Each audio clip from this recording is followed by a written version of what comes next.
Assalamu alaikum warahmatullahi wabarakatuh. Mimi maswali yangu mawili. Swali la kwanza kuhusu hizi simu zetu. Simu. Mara nyingi tukiwa kwenye sala utakuta milio ya simu ya watu mbalimbali. Ama kwangu na wengine. Sasa je, hukumu yake ni ipi? La pili kuhusu sala ya safar.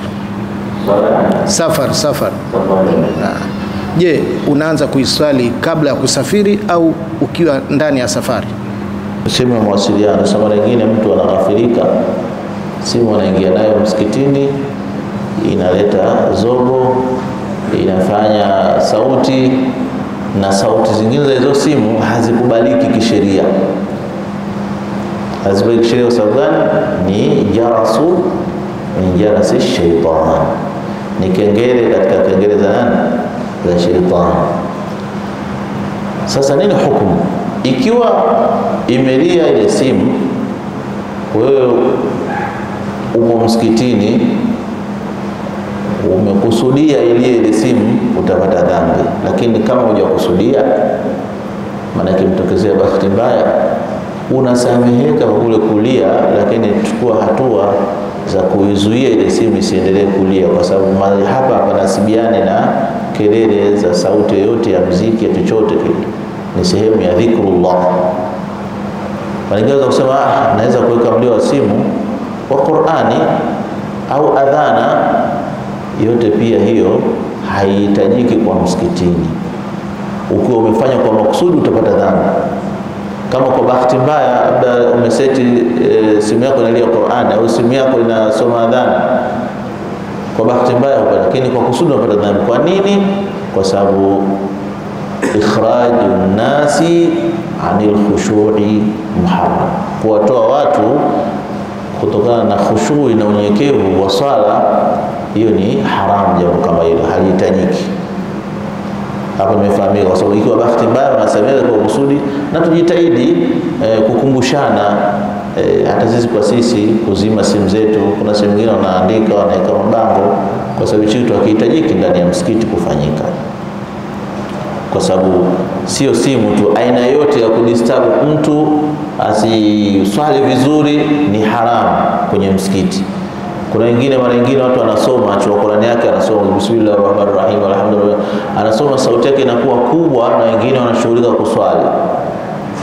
Ile pia ni haitakiwi kwa msikitini. Ukiwa unafanya kwa makusudi unaandikiwa dhambi, lakini labda sasa hujui hukumu au labda usomaji wako ndio uko vile, yani huna namna nyingine, basi unatakiwa ujielewe, sasa hivi nisisome mpaka watu waondoke au wamalize kuswali, au nikasome sehemu nyingine, kwa sababu ushajifahamu mimi siwezi kusoma isipokuwa ni namna hii tu. Lakini usikusudie kusoma kwa sauti wakati watu wanafanyaje, wanaswali, maana kitu cha kuwashughulisha kihitajiki. Allah Ta'ala alam. Ama swala ya safari inajulikana, uwezo ukaswali swala ya safari kabla hujaondoka, lazima uwe ndani ya safari ndio unaruhusiwa kuswali swala ya safari. Sio kwa sababu bwana mimi nitasafiri ya dhuhuri kama na nusu hivi, afu sasa nitakuwa sina chance ya kuswali, ngoja hii saa 5 nizikungute. Yaani saa 5 kama uswali hata haiwezekani. Kwa sababu bado hujaanza safari. Au ukasema bwana kwa kuwa sasa hivi nitasafiri kama saa 7:30, ngoja kwa saa 7 kamili hapa ni swali ya dhuhuri na alasiri hapa kwa rizani hiyo, hauruhusiwi sababu hujakuwa msafiri. Unaweza ukaruhusika jamu tu ya kawaida. Jamu ya kawaida ni vipi? Maana wengine kama tulivyosema kwamba jamaa sallallahu alaihi wasallam fi hadar bighairi udhri, katika ibara za kifiqhi au hadithi, kwa mtu sana amekusanya swala, yupo katika mji wake pasina udhuru, pale kusio bila udhuru safari, lakini udhuru wote ulikuwepo kwa mtume. Sasa hawezi mtume afanye tu hivi hivi akusanye swala, ulikuwa kuna udhuru ambao yeye mwenyewe anaujua. Kwa hiyo Mola wao amechukua ile kama ni takhfif, unaweza kukusanya swala hata ndani ya mji wako, na ikitokea sababu ambayo inaashiria hilo, basi ni vizuri. Saa nyingine kwenye hiyo safari labda kutakuwa kuna mazingira hutaweza kuswali kabisa la asili, unaweza kufanya inaitwa jamaa, lakini si maana ya swala nini ya safari.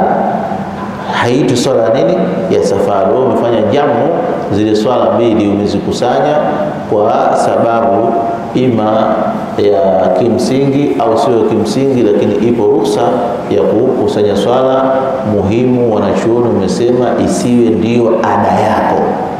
Ikiwa ada yako ni haramu kufanya hivyo, sababu swala inna salata kanat al-mu'minina kitaba mawquta. Lakini imetokezea siku moja mwezi mara moja kwamba kuna dharura imekufanya hivyo, unaweza kukusanya zile swala. Adhuhuri kaiswali na alasiri ndani ya wakati wa dhuhuri, magharibi kaiswali na isha ndani ya wakati wa. Hairuhusiwi kwa njia yoyote kuchelewesha. Yaani ukasema kwa mimi labda sasa hivi hapo ninapilika za safari ya dhuhuri, kwa niache nitaje kuswali na alasiri, alafu wewe safari yenyewe ukuipata uko pale unapata dhambi, kwa sababu haitaki swala uicheleweshe. Inaruhusiwa swala kuitangulisha na sio kuichelewesha. Lakini ukishakuwa ndani ya safari, خلاص wewe ni una ruhusa kamili ya kupunguza swala, ya kukusanya swala, ya kutanguliza swala, ya kuchelewesha swala. Una ruhusa iliyokuwa pana wanda wewe ni msafiri, wewe uweze kabla ya safari kufanya mambo hayo. Allah Ta'ala alam. Si nimefahamika hapo?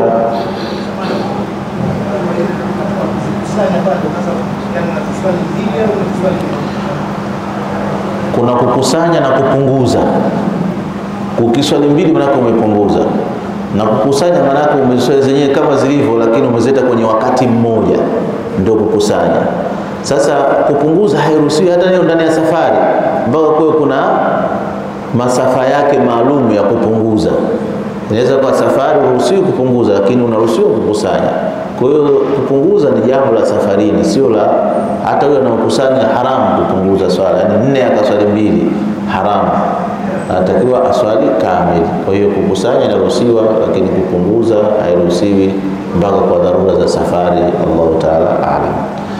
Naam, kutokana na wakati naona tusimame hapa.